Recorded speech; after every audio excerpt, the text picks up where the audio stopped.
seluruh rangkaian. Kemudian tepat waktu dan aktif serta fokus selama pelatihan. Tidak melakukan jual beli selama pelatihan, menjaga kenyamanan bersama dan tidak menukar jadwal yang telah ditentukan. Pastikan juga teman-teman yang sudah terdaftar pada link UMKM dan mari kita bersama-sama bagikan momen pelatihan ini ke Instagram Story dengan mention akun sosial media Rumah BUMN, Rumah BUMN Makassar, produk UMKM RB Makassar, event RB Makassar, internship RB Makassar, link UMKM, growpreneur.id, dan pengusaha muda brilian. Oke, sekarang kita akan masuk ke sesi perkenalan narasumber kita yang sangat inspiratif, yaitu Kak Radisa Putri Maharani. Beliau merupakan mahasiswi akuntansi di Universitas Negeri Makassar. Dia tentunya memiliki pengalaman aktif di berbagai kegiatan organisasi, kepanitiaan, dan proyek sosial. Karyadisa juga pernah mengikuti program pertukaran mahasiswa Merdeka dan serta dipercaya sebagai bendahara dan sekretaris di berbagai kegiatan kampus.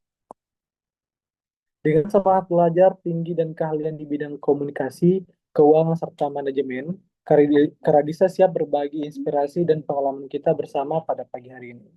Langsung saja kita sambut Karadisa. Silakan. Jadi untuk sesi materi kami persilakan kepada Karadisa untuk memulai presentasi kita pada pagi hari ini. Dan untuk teman-teman peserta, jangan lupa menyimak dengan baik dan aktif bertanya serta berdiskusi. Terima kasih.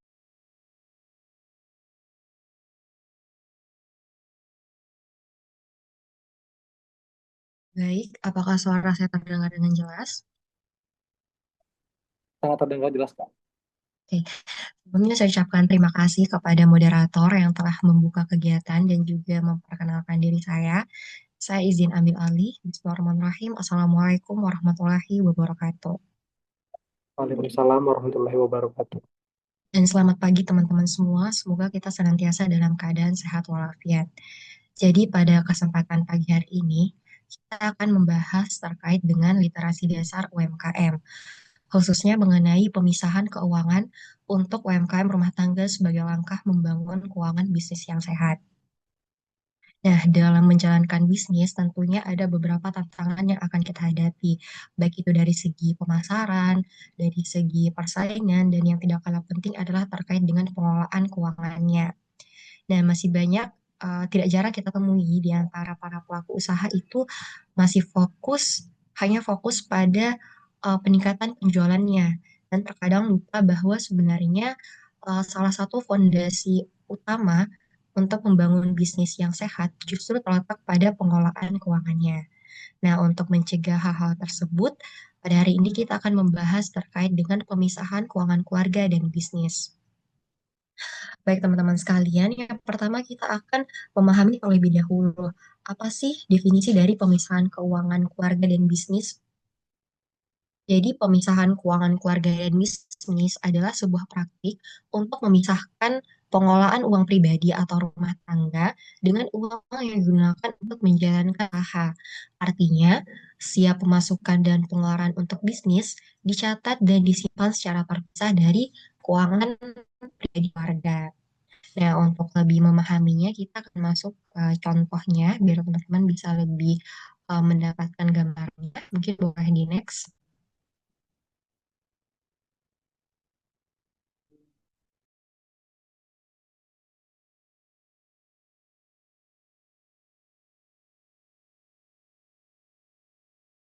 Oke, kita masuk ke studi kasus Bu Nani dan toko frozen food rumahan.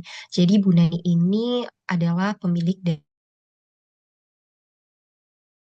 dari toko frozen food rumahan dengan modal awalnya sebesar 1.500.000. Nah, modal awal 1.500.000 ini digunakan untuk membeli beberapa keperluan seperti cicilan freezer sebesar 300.000 per bulan yang dicicil selama 6 bulan, kemudian pembelian kebab instan sebanyak 10 bungkus sebesar 200.000, pembelian sosis daging sapi sebanyak 20 bungkus sebesar 400.000, kemudian pembelian nugget ayam sebanyak 20 bungkus sebesar 300.000, dan pembelian kentang goreng sebanyak 20 bungkus sebesar 300.000. Nah, kalau kita lihat-lihat dari pengeluaran budaya ini sebenarnya modal awalnya sangat terbatas, teman. Boleh di next. Nah, untuk penjual di hari pertama, Bu Nani memperoleh pendapatan sebesar 500.000. Nah, kalau margin keuntungan rata-rata itu sebesar 20%, maka keuntungan kotor Bu Nani hari ini sebesar 100.000. Nah, keuntungan kotornya itu diperoleh dari rata-rata margin profitnya dikali dengan pendapatan penjualan hari ini. Nah, kemudian untuk menghitung modal Bu Nani untuk keesokan harinya, maka pendapatan penjualan hari pertama itu dikurang dengan keuntungan kotornya menghasilkan nilai sebesar 400.000 rupiah. Jadi modal modal yang seharusnya di saving untuk kebutuhan besok sebesar 400.000. Boleh di next? Nah, karena seluruh transaksinya tadi itu masih bersifat konvensional, artinya transaksinya itu masih pakai uang tunai, maka uang hasil penjualan tersebut disimpan di laci toko. Nah, hal ini tanpa sadar membuat Bu Nani sulit untuk menentukan sebenarnya mana sih yang menjadi modalnya dan mana sih yang menjadi keuntungannya. Nah, tanpa sadar Bu Nani menggunakan uang yang disimpan di laci toko tersebut untuk membeli kebutuhan rumah tangganya. Adapun beberapa pengeluaran yang tidak terkontrol, yaitu ketika anak keduanya datang dan meminta uang jajan, dan Bu Nani memberikan uang sebesar 10.000. Tidak lama, anak pertamanya lagi datang meminta uang untuk membeli pulsa dan diberikan lagi uang sebesar 20.000. Dan di siang hari, Bu Nani berangkat untuk belanja sembako rumah tangga dan menghasilkan uang dan menghabiskan uang sebesar 50.000. Kemudian di malam harinya Bu Nani pergi lagi untuk membeli keperluan sekolah anaknya dan menghabiskan uang sebesar 70.000. Nah, seluruh pengeluaran ini menggunakan uang yang disimpan di laci toko tadi. Jadi, total pengeluaran pribadi yang diambil dari laci toko itu sebesar 150.000 rupiah. Nah, boleh di next.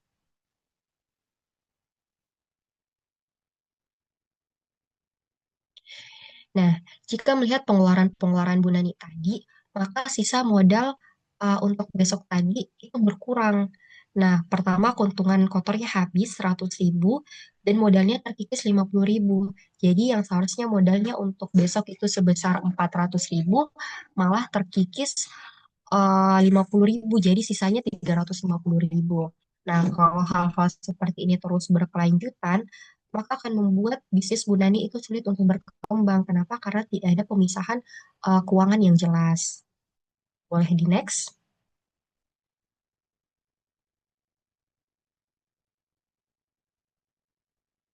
Nah, berdasarkan contoh kasus tadi, makanya penting untuk melakukan pemisahan keuangan keluarga dan bisnis. Adapun beberapa urgensinya, yang pertama adalah untuk mengetahui keuntungan usaha dengan jelas. Nah, dengan adanya pemisahan keuangan antara keuangan keluarga dan bisnis, teman-teman akan mudah untuk mengetahui mana yang menjadi pemasukan dan pengeluaran untuk bisnisnya dan yang mana menjadi pemasukan atau pengeluaran untuk keluarganya nanti mempermudah dalam memperhitungkan berapa sih sebenarnya keuntungan dari bisnis yang teman-teman jalankan. Kemudian yang kedua, modal usaha tidak terpakai untuk keperluan pribadi. Nah, seperti kasus Bu Nani tadi, karena tidak adanya pemisahan keuangan, akhirnya modal yang seharusnya di-saving untuk kebutuhan besok malah tergunakan untuk kebutuhan pribadinya, yang seharusnya modalnya itu bisa digunakan untuk menambah produk baru dan menjadi dana cadangan ketika ada mungkin alat dari bisnis yang rusak malah terpakai untuk kebutuhan pribadinya. Kemudian yang ketiga, memudahkan pencatatan dan evaluasi. Nah, dengan adanya pemisahan keuangan yang jelas, maka hal tersebut akan mempermudah teman-teman dalam membuat proses pencatatan transaksi. Nah, kalau pencatatan transaksinya itu jelas, maka akan mempermudah teman-teman ketika melakukan evaluasi, karena proses evaluasinya itu didasarkan pada data yang jelas, sehingga memungkinkan untuk pengambilan keputusan yang tepat. Kemudian selanjutnya lebih mudah untuk mengakses pinjaman usaha. Nah, ketika teman-teman ingin memperoleh pinjaman usaha atau pinjaman modal dari lembaga yang berwenang, biasanya mereka itu akan meminta laporan keuangan dari bisnis teman-teman. Nah, kalau misalnya teman-teman punya pemisahan keuangan yang jelas, maka hal itu akan mempermudah teman-teman dalam membuat laporan keuangan karena tadi antara pemasukan dan pengeluaran keuangan keluarga dan bisnisnya itu sudah terpisah. Makanya akan mempermudah teman-teman untuk membuat laporan keuangan dan tentunya mempermudah dalam memperoleh pinjaman dari lembaga yang berwenang. Kemudian selanjutnya adalah menghindari konflik keluarga. Nah, kalau misalnya keuangannya teman-teman itu tidak terpisah, biasanya hal itu berpotensi untuk menimbulkan ketegangan atau konflik antar keluarga gitu. Karena biasanya tidak jarang ada keluarga yang malah curiga atau cemburu ketika dirasa ada hal-hal yang tidak jelas gitu, kayak ini uang kebutuhan usaha kok dipakai untuk kebutuhan pribadinya anggota keluarga tertentu. Tentunya hal seperti itu bisa terjadi dan untuk mencegahnya dibutuhkan adanya pemisahan keuangan yang jelas. Kemudian yang tidak kalah penting adalah membantu usaha bertahan dan berkembang. Dengan teman-teman memiliki simpanan modal yang cukup, maka hal tersebut akan membantu teman-teman untuk bertahan ketika kondisi ekonomi tidak baik, dan tentunya akan membantu teman-teman dalam mengembangkan bisnisnya seperti menambah produk baru atau melakukan inovasi dan juga memperluas jangkauan pasar teman-teman. Nah, mungkin boleh di next. Nah, selanjutnya adalah kesalahan pelaku UMKM dalam pengelolaan keuangan pribadi dan bisnis. Nah, yang pertama itu mengolah uang berdasarkan perasaan. Jadi tidak jarang kita menemukan pelaku UMKM itu yang mengolah uangnya hanya berdasarkan intuisinya saja. Tidak ada pencatatan yang jelas, tidak ada data yang jelas, sehingga jika hal ini terus-menerus dibiarkan, maka akan apa ya namanya? Bisa jadi teman-teman melakukan pengeluaran yang tidak berdasarkan kebutuhan gitu, karena tadi hanya membeli berdasarkan pada keinginan bukan pada kebutuhan gitu. Kemudian tidak membuat perencanaan keuangan yang jelas. Kalau misalnya teman-teman tidak punya perencanaan uang yang jelas, hal ini akan menyulitkan teman-teman untuk memiliki gambaran yang jelas tentang berapa kebutuhan modalnya, kemudian berapa biaya operasionalnya, dan berapa sebenarnya target penjualannya. Sehingga hal ini akan memungkinkan adanya pengelolaan keuangan yang tidak terarah dan sulit untuk mengukur keberhasilan bisnis dari teman-teman.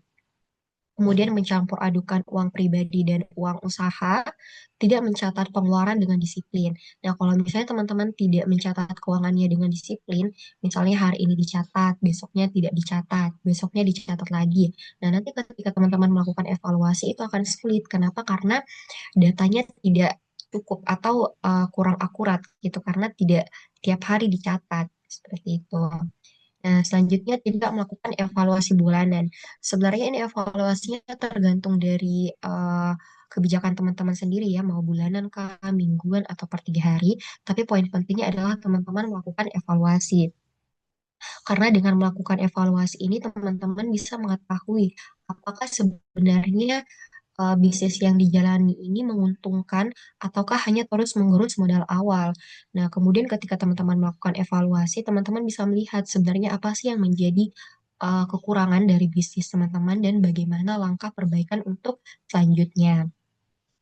Kemudian tidak menetapkan batasan pengeluaran. Nah, tanpa ada batasan pengeluaran yang jelas, teman-teman akan cenderung membelanjakan uang usaha untuk hal-hal yang kurang penting atau berlebihan. Di mana dengan adanya batasan pengeluaran ini akan membantu teman-teman dalam menjaga keseimbangan keuangan dan juga memastikan dana yang teman-teman miliki itu digunakan dengan efisien. Next.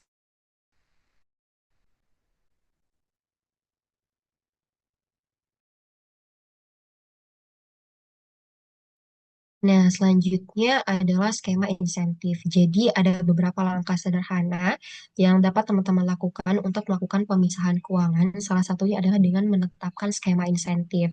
Nah, sebagai pemilik usaha, teman-teman boleh mengambil insentif dari bisnisnya dengan berbagai cara. Misalnya teman-teman sebagai pengelola, teman-teman boleh menentukan berapa honor atau gaji teman-teman sendiri, baik itu ditentukan untuk gaji per hari, per pekan, ataupun per bulan. Nah, kemudian kalau misalnya teman-teman juga aktif melakukan pemasaran, mencari pelanggan, atau meningkatkan penjualan dari sosial media, teman-teman berhak juga untuk mendapat komisi sebagai pemasarnya. Nah, teman-teman uh, silakan menentukan berapa sih yang mau diambil dari pendapatan hari ini sebagai sebagai pemasarnya dari bisnisnya teman-teman. Kemudian juga sebagai pemilik, kan teman-teman ibaratnya di sini sebagai pemodalnya ya. Jadi teman-teman ada modal yang ditanamkan di bisnisnya. Nah, kalau seperti itu teman-teman berhak atas dividen atau bagi hasil dari keuntungan bisnisnya. Misalnya biasanya 30-50% dari laba setiap periode. Nah, itu bergantung pada kebijakan bisnis teman-teman. Nah, dalam menentukan insentif, baiknya teman-teman menggunakan biaya variabel karena biaya variabel ini eh, disesuaikan dengan tingkat kemampuan penjualan teman-teman saat itu. Nanti kalau misalnya penjualannya mulai stabil atau mengalami pengembangan, teman-teman boleh menjadi biaya tetap bergantung pada bagaimana kondisi keuangan teman-teman. Nah, boleh di next. Selanjutnya, di mana sih kita bisa melakukan pemisahan keuangan? Sebenarnya ada banyak ya teman-teman caranya. Nah, yang akan saya sampaikan mungkin beberapa. Yang pertama itu rekening bank terpisah. Jadi teman-teman boleh untuk membuka rekening bank khusus untuk bisnisnya dan tentunya hal seperti ini akan memberikan beberapa keuntungan. Misalnya adanya pemisahan keuangan yang jelas, kemudian memudahkan teman-teman melakukan rekonsiliasi dari berbagai catatan yang berbeda, kemudian profesionalitas. Jadi kalau misalnya teman-teman punya rekening bank yang terpisah khusus untuk bisnisnya, biasanya itu menunjukkan lebih menunjukkan bahwa teman-teman ini serius dan lebih profesional dalam menjalankan bisnisnya. Dan yang tidak kalah penting adalah ketika teman-teman membuka rekening bank terpisah untuk bisnisnya, biasanya ada fasilitas khusus yang diberikan oleh bank untuk teman-teman yang menjalankan bisnis atau sebagai pelaku usaha. Nah, boleh di next. Nah, selain itu, kalau misalnya teman-teman punya pengetahuan yang lebih terkait dengan keuangan, teman-teman boleh menggunakan aplikasi keuangan dan juga software akuntansi.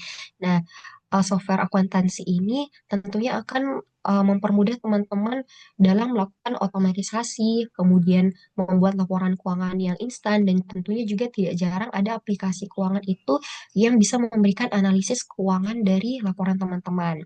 Adapun beberapa contoh aplikasinya itu seperti buku warung, Moka, Jurnal ID, Akhirat Online, dan Zahir. Jadi teman-teman itu biasanya cuma satu kali input. Nah, teman-teman bisa mempunyai banyak laporan keuangan seperti neracanya, laporan laba ruginya, arus kasnya. Jadi betul-betul memudahkan teman-teman dalam membuat laporan keuangannya. Boleh di next.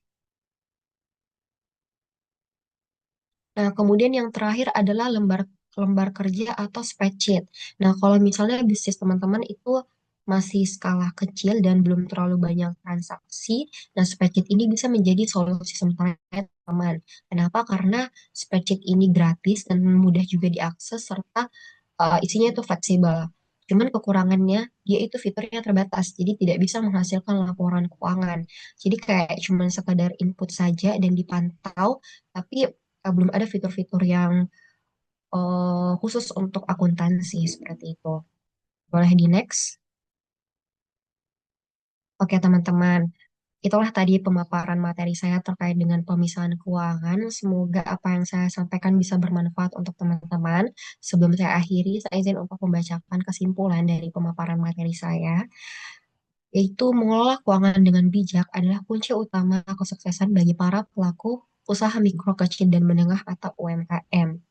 Dalam menjalankan usaha, bagi pemilik UMKM untuk selalu mengingat tujuan awal mereka memulai bisnis, baik itu untuk meningkatkan kesejahteraan keluarga, menciptakan lapangan kerja, atau mewujudkan mimpi menjadi pengusaha yang sukses. Baik teman-teman sekalian, sekian dari pemaparan saya kembalikan kepada moderator.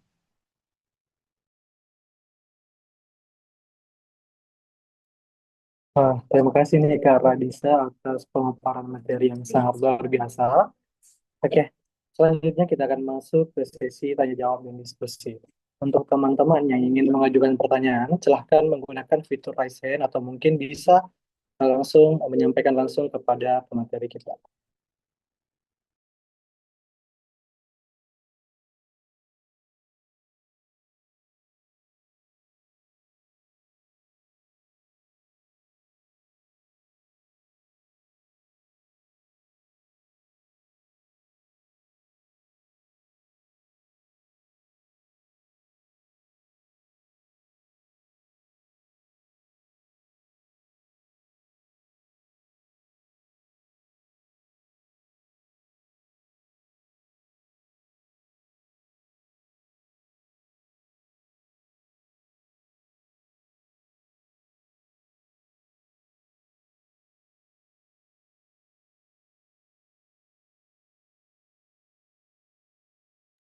Oke, dari Prilove by Kira, silahkan. Baik, terima kasih atas kesempatannya. Apakah suara saya terdengar?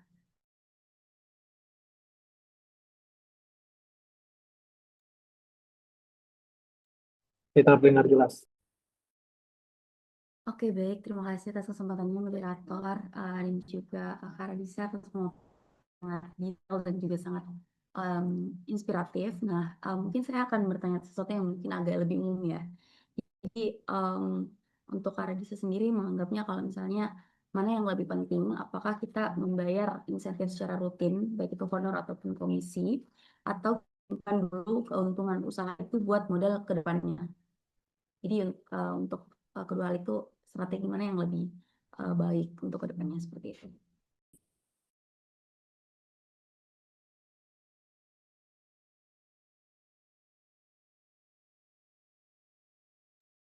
Oke, terima kasih Prilove by Kira. Untuk Karedisa, apakah pertanyaannya sudah dimengerti? Oke, untuk mungkin bisa langsung dijawab, Kak. Terima kasih. Oke, baik. Terima kasih pertanyaannya dari Pre-Love by Kira ya. Jadi kalau menurut saya sebenarnya dua-duanya itu hal yang penting. Kenapa? Karena menyimpan modal untuk besok itu membantu eh, menyimpan modal untuk besok itu sebagai safety-nya teman-teman untuk perbaikan bisnisnya Kak atau hal-hal atau pembelian modal untuk eh, penjalanan bisnis berikutnya.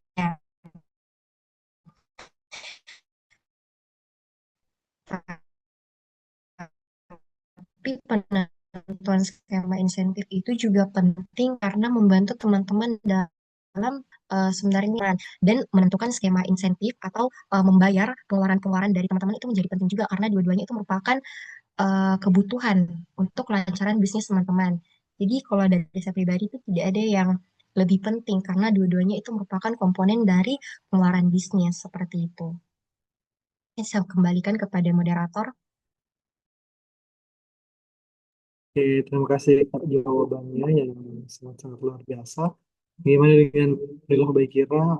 Apakah jawabannya sudah dipahami? Ya, terima kasih.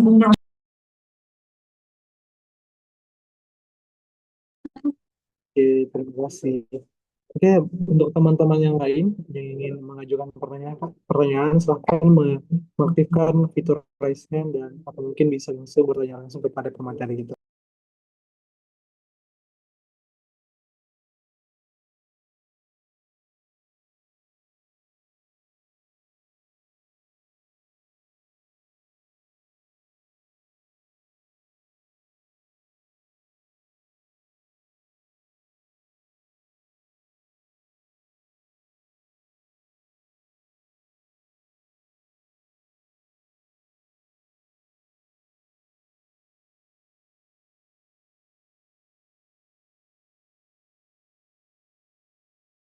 Oke, saya persilahkan kepada Queenie Bakery dari Akil by Akila Putri.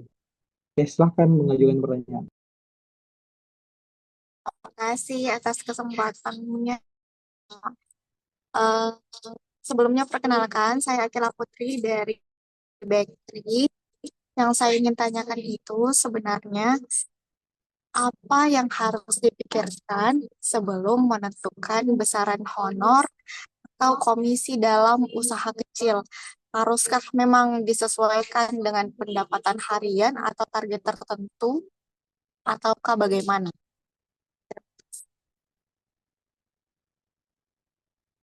Oke, terima kasih atas pertanyaannya. Bagaimana dengan Kak Radisa? Apakah sudah dipahami pertanyaannya? Maaf tadi kurang jelas ya, boleh diketik di kolom chat mungkin biar saya lihat atau boleh dibaca ulang. Oke, Queenie Bakery mungkin boleh dibaca ulang.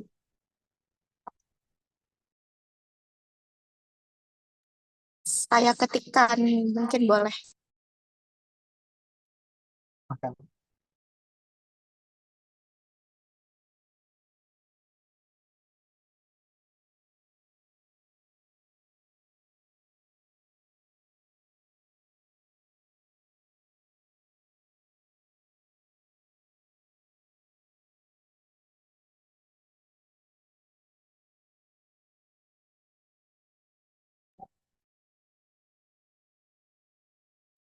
Oke,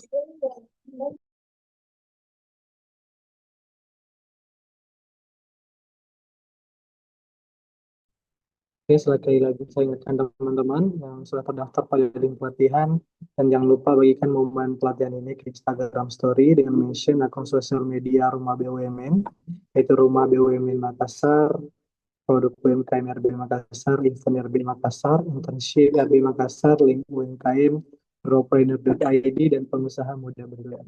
Oke, untuk pertanyaannya mungkin sudah ada. Kak Syakira, Kak Radisa mungkin bisa langsung dijawab.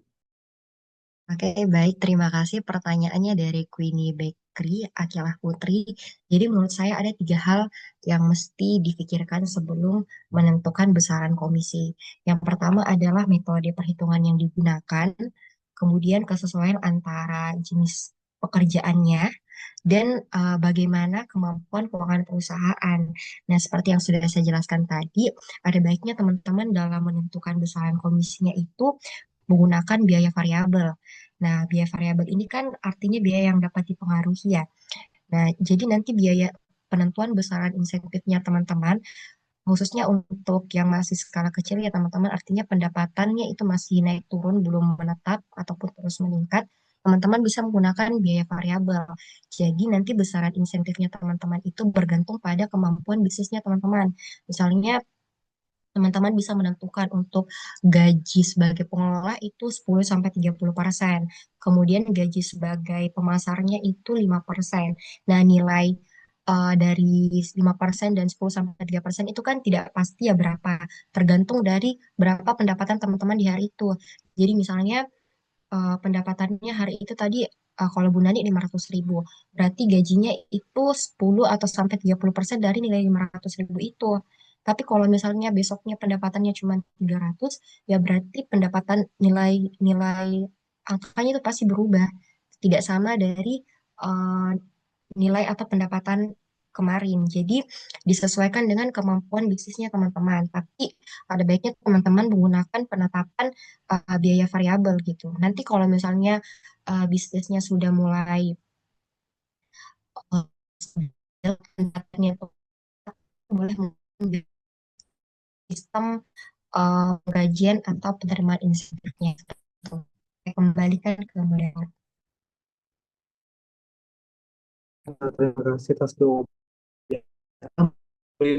Dengan Queenie Bakery telah Putri, apakah jawabannya sudah sangat jelas atau sudah dipahami? Oke, reaction jempolnya sangat mantap ya. Untuk teman-teman, apakah masih ada yang ingin mengajukan pertanyaan? Oke, kalau sudah tidak ada, saya ingin mengajukan juga pertanyaan nih Kak. Saya punya satu pertanyaan. Pertanyaan saya itu, mengapa sih itu mengapa banyak pelaku UMKM rumah tangga mengalami kebingungan dalam mengelola keuangan? Dan apa dampaknya jika keuangan pribadi dan bisnis itu tidak dipisahkan? Itu pertanyaan saya. Terima kasih. Oke, baik. Sebelumnya terima kasih untuk pertanyaannya. Jadi jawab sederhana saja ya teman-teman. Banyak apa tadi pertanyaannya kenapa banyak pelaku usaha yang tidak melakukan pemisahan keuangan ya? Ya, betul Ya Kak. biasanya biasanya tuh karena masih kurang pemahamannya. Seperti yang saya jadikan pengantar tadi, kalau kebanyakan pelaku usaha itu masih fokus apalagi yang skala usahanya itu masih kecil ya. Biasanya dia tuh fokus untuk meningkatkan penjualannya gitu. Jadi kayak pengelolaan keuangan, bagaimana untuk setiap hari itu dia bisa dapat untung terus, tapi pengelolaan keuangannya itu tidak diatur dengan baik di belakang. Bisa jadi itu tadi karena fokusnya masih berbasis keuntungan dan eh, kurangnya pemahaman mengenai bagaimana sih pemisahan keuangan yang baik dan benar itu. Kemudian tadi pertanyaan kedua itu dampaknya. Nah, seperti kasusnya Bu Nani tadi, kalau misalnya tidak ada pemisahan keuangan yang jelas, itu nanti buat Ki kebingungan gitu. Sebenarnya bisnis yang dijalani ini menguntungkan atau tidak, atau malah hanya terus-menerus menggores modalnya. Dan kalau misalnya teman-teman tidak punya pemisahan keuangan jelas, itu kalau misalnya teman-teman mau mengajukan pinjaman modal ke pihak-pihak yang berwenang, itu biasanya akan sulit. Kenapa? Karena biasanya mereka itu akan minta laporan keuangannya teman-teman. Kalau misalnya teman-teman tidak punya pencatatan yang jelas, mereka juga biasanya tidak mau kasihkan teman-teman pinjaman modal. Seperti itu. Mungkin sederhananya seperti itu ya, teman-teman. Semoga bisa dipahami. Oke, Kak Risa, terima kasih. Nah, ini ada lagi nih, Kak, pertanyaan dari Ibu Mary Eka Darmayanti di kolom chat, di mana pertanyaannya itu, aplikasi keuangan apa yang cocok saya gunakan untuk jenis usaha aksesoris handmade yang produknya itu produksi handmade, yang produksinya itu limited edition. Oke, sebenarnya aplikasi Cok itu seperti apa disesuaikan dengan skala bisnisnya teman-teman. Kalau misalnya dalam bisnisnya itu teman-teman sudah banyak transaksinya, teman-teman bisa tadi gunakan software akuntansi seperti yang pernah saya pelajari itu ada Accurate sama Zahir.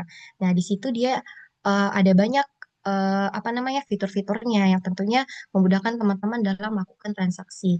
Kalau misalnya teman-teman jurnal satu kali, saya teman-teman melakukan penjurnalan itu teman-teman sudah bisa dapat berbagai macam laporan seperti laba ruginya, arus kasnya, neracanya. Jadi memang sangat memudahkan kalau misalnya teman-teman pakai software akuntansi. Cuman itu butuh, kalau dari saya pribadi ya, butuh waktu untuk kita memahami isi-isi dari aplikasinya itu. Karena kan ada banyak fitur ya, jadi perlu untuk teman-teman pelajari. Tapi kalau misalnya skala usahanya itu masih kecil, teman-teman boleh pakai aplikasi-aplikasi sederhana seperti Excel, seperti spreadsheet, tapi ya kekurangannya itu tadi fiturnya terbatas. Tapi itu mempermudah teman-teman untuk melakukan pencatatan yang sederhana. Seperti itu. Mungkin saya kembalikan ke moderator. Oke, terima kasih Kak Radisa atas pertanyaannya dan jawabannya, dan Ibu Mary Eka Darmayanti juga pertanyaannya sangat bagus. Oke, ini ada lagi pertanyaan nih Kak. Dari Muhammad Fauzi, jasa sewa, di mana pertanyaannya itu, apa strategi efektif untuk meningkatkan kepercayaan pelanggan pada bisnis jasa yang masih kecil dan belum terlalu terkenal di kalangan umum, serta untuk bisnis yang belum besar seperti ini, sebaiknya fokus dulu ke pelayanan atau perluas jaringan pemasaran, mana yang lebih diprioritaskan? Oke, mohon langsung dijawab. Baik, jadi ini kan fokusnya tadi apakah fokus ke pelayanan dulu atau ke perluasan jaringan pemasaran. Kalau dari saya lebih baik fokus ke pelayanannya dulu. Jadi teman-teman fokus ke satu sub dulu, teman-teman fokus ke bisnisnya dulu. Nanti kalau misalnya sudah maksimal di bisnisnya, teman-teman lakukan perluasan. Karena jangan sampai teman-teman memperluas apa namanya tadi jangkauan pasarnya, tapi sebenarnya dari bisnisnya teman-teman sendiri, mulai dari pelayanannya saja itu masih kurang bagus. Jadi takutnya nanti sudah banyak yang kenal, tapi ternyata kualitasnya itu terkenal karena pelayanan yang buruk gitu. Jadi kalau menurut saya pribadi lebih baik fokus dulu ke satu hal, ke pelayanannya.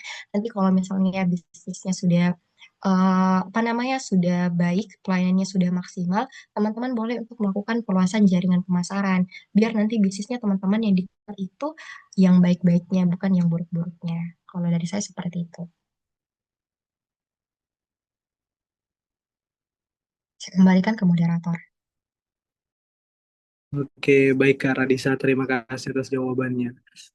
Nah, ini ada Mary Eka Darmayanti, katanya Kak, mohon ditulis nama aplikasinya dan yang cocok untuk menggunakan banyak jenis bahan baku tadi. Ini masih ada pertanyaan lagi nih Kak, dari Ayam Geprek Rumah Kiki. Mungkin bisa langsung disampaikan langsung kepada pemateri kita.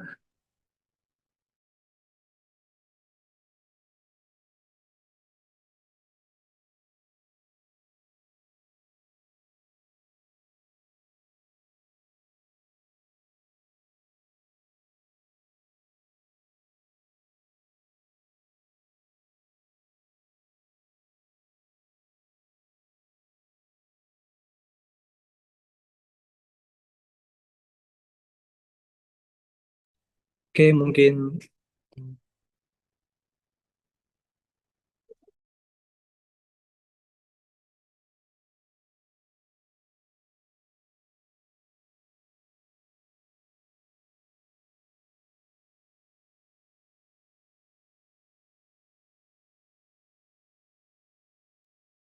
iya ini Kak, ada pertanyaan dari ada lagi pertanyaan dari siapa ya? Oh, ayam geprek rumah Kiki. Gimana pertanyaannya itu untuk aplikasi? Apakah ada tutorial untuk UMKM yang bukan kategori anak muda? Oke, baik. Terima kasih untuk pertanyaannya. Jadi untuk aplikasi-aplikasi yang saya sebutkan tadi seperti Excel, Spreadsheet, Zahir, Accurate, itu semua ada tutorialnya di YouTube. Jadi kalau misalnya mau tahu bagaimana cara penggunaannya, itu lengkap di YouTube cara penggunaannya. Dan saya rasa itu mudah sih untuk dipahami dari berbagai kalangan usia. Kecuali untuk anak-anak ya mungkin sulit, tapi kalau untuk ukuran pelaku UMKM, saya rasa itu sangat mudah untuk dipahami. Seperti itu. Jadi kalau misalnya mungkin cari tutorialnya, boleh jika kita cek di YouTube. Lengkap sih, Ibu. Terima kasih. Ini ada lagi pertanyaan terakhir ini Kak ya. Pertanyaan terakhir ini dari Muhammad Fauzi. Jasa sewa di mana pertanyaannya itu apakah sistem promo merupakan suatu hal yang harus diberikan ketika pemasukan lagi menurun atau ada saran yang lain? Ini pertanyaan yang sangat keren nih Kak. Boleh langsung dijawab.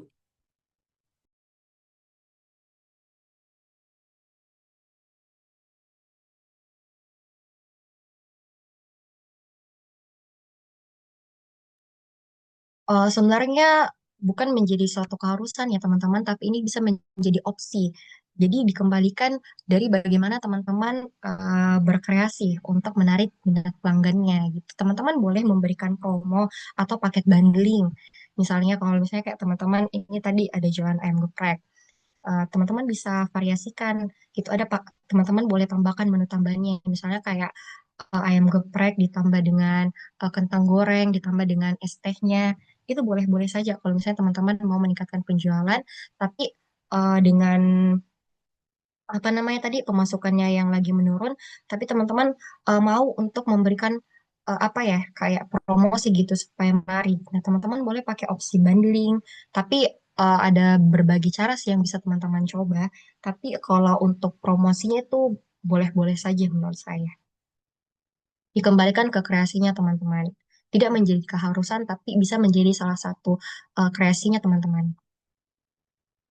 Saya kembalikan ke moderator. Oke, terima kasih banyak Kak Radisa atas jawabannya. Mungkin untuk sesi tanya jawab kita akhiri dan pertanyaan-pertanyaan yang masuk tadi sangat-sangat keren semua untuk teman-teman yang telah mengajukan pertanyaan dan jawaban-jawaban dari Kak Radisa tentunya sangat-sangat bagus dan sangat jelas dan tentunya ini akan berdampak pada kita ke depannya. Oke teman-teman, jadi saya izin untuk mempromosikan salah satu program kerja dari divisi di Rumah BUMN yaitu digital marketing.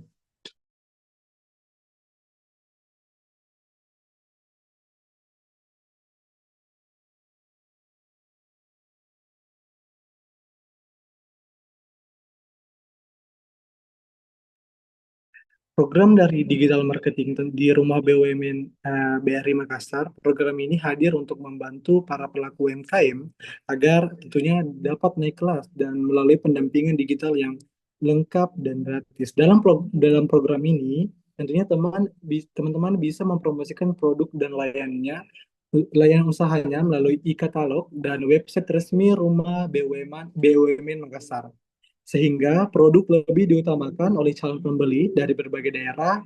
Selain itu, teman-teman juga berkesempatan untuk menampilkan produk fisiknya di rumah BUMN BRI Makassar sebagai display produk untuk mendapatkan dukungan promosi secara langsung maupun digital.